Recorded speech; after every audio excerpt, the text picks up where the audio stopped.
Go full goat. Give me another nail, goat. I just told you we're out. Gosh, what's your problem? Thanks. Huh? Ah! Oh. Would you like another nail, sir?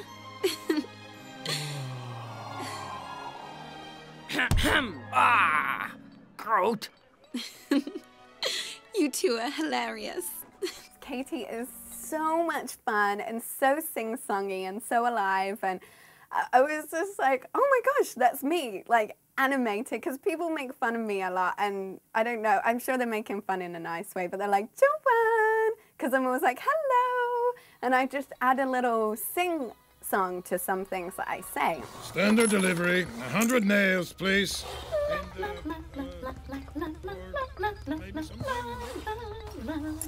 But Katie has this deep, dark secret. When she hears a bell at night, she runs to the graveyard to perform a secret task that nobody knows about.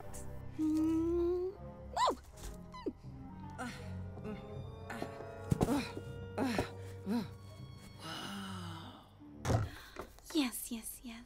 What? It's a perfect night for a trip. Just the two of us. She's completely oblivious that Goat is madly in love with Jemmy, and she just sees the goat as this cute creature, this cute pet, and loves the goat and has no idea. No idea. You have a very nice goat. You're doing it, and as you're doing it, they check it, and then you see it on the monitor, and you see the performance that you just gave and what's working and what's not working, and so you can really adjust what you're doing there in the moment. You have a very nice goat. No, that is what I want to do. That's what I want to do with it. You have a very nice goat. Also, I loved Katie because she was so flirtatious, and you could just tell that she just loved Jemmy, and that was really fun to have a passionate love affair. Hey, I'm getting ready for bed, right by the window. What? Right by the... Ah. There's parts in the movie that are very emotional. She loses a close friend, and then she gets accused of the murder, and the whole village is against her, and it's very emotional. Why is the clock stopped? So much like flirtation in the character, and so much emotion, and so much pride. So I was really excited to have the opportunity to do all of that. Yeah.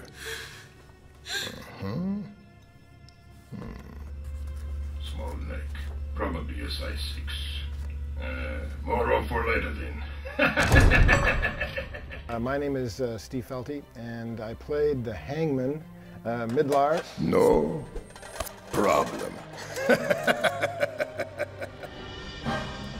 Let's do this thing. And what was interesting about him is that you don't see his mouth, so there's really nothing to sync up with. And you'd think, okay, well that makes it easier. You don't have to worry about it. But they had animated his hood to move, sort of just as if there was breath underneath it. So you still had to match it up, but it was a little bit more complicated. I also played the foreman, and his entire life revolved around hiring people and getting people to work. Oh, I get it. You want to work with a hammer instead, huh? No? My personal favorite parts are all of the parts with the foreman. I just find everything he does to be really funny. Will you quit standing around, donkey? I actually like the foreman the best. Come on, you losers, let's get to work, now! He had a really dry sense of humor. He is your station.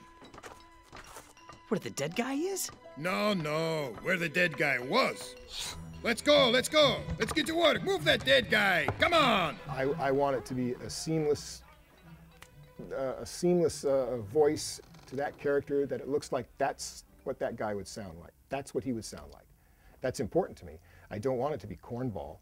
You know, if it turns out that way, I feel awful. And Karl would never tell me. He would just say, "You're fantastic," and let me go on my merry way thinking I was great. I don't worry about you, Matthew. It's the clock. We need statues. Just 2 days left, and we have no sculptor. Not the right one, anyway. I can look at the character and look at the line and then try to superimpose what my feeling is toward it and find out what can be accomplished. No, take it away. Oh, if I don't like cubism. It's ridiculous. I like the fact that it's a wonderful kind of a fairy tale, and yet at the same time it has its dark side.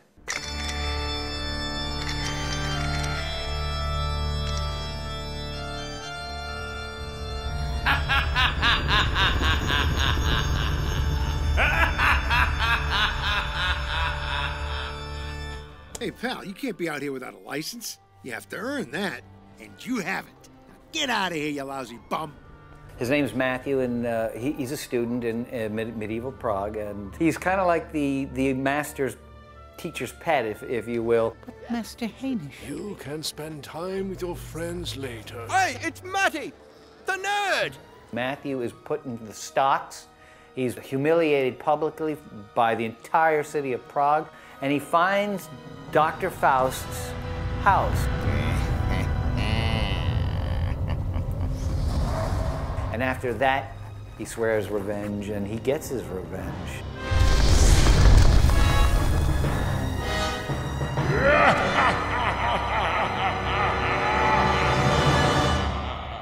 There's very, very, very little dialogue that he has. Most of it is all like, yes, master, no, master, good day, master. And so there's very little to build a characterization on through words. The fun part, the easy part, the best part is when he makes that change from, no, right now I'll show all of you. Then it actually becomes more fun to play. We shall see, Master Hamish, who has the last laugh. We shall see!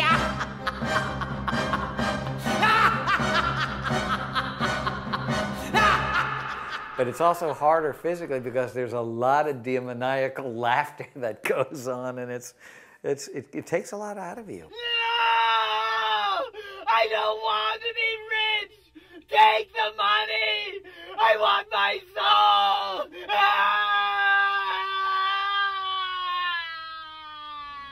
Anytime you play somebody who's made a pact with the devil, that's a good part. So Marlowe wrote about it, and so did Goethe. So I'm just glad Karl thinks highly enough of me to find parts of it. Yeah, I think I'll have Tony do this one. He laughs maniacally. I don't want money! Take it away! Take it away! You can't find peace and quiet anywhere in this town. It's more like acting than you think it's going to be. It's not just coming in and doing a voice. You actually kind of want to know where the character was, where he's going to go, what's going, you need to know what's going on with the character when you're doing it, more than you would even imagine. If you're doing an activity, you have to sound like you're doing the activity. If you're running up and down the street, then you want to sound like that. You're building on someone else's performance, but you try to find the emotional truth for you in doing it. You're coming in at a later time, but you have to add what it is that you can. And that's where I guess some of the creativity comes in. There's a part where she's just like, is supposed to grin, or the goat grins, and I thought it would be fun to have a smile sound. And that goes like this. Stop that! I'm very busy working. You're not working, you're drooling. So you're not really copying the actor, the performer who's done it before you. You're using that as a guideline, but you're using yourself and your own emotions to make the character real for you, and hopefully make it real for anyone who's going to see the film. Take a listen to this mouse. Okay. Sounds mousy. I played mice.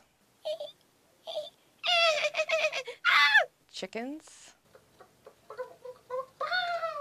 Pigs. And roosters.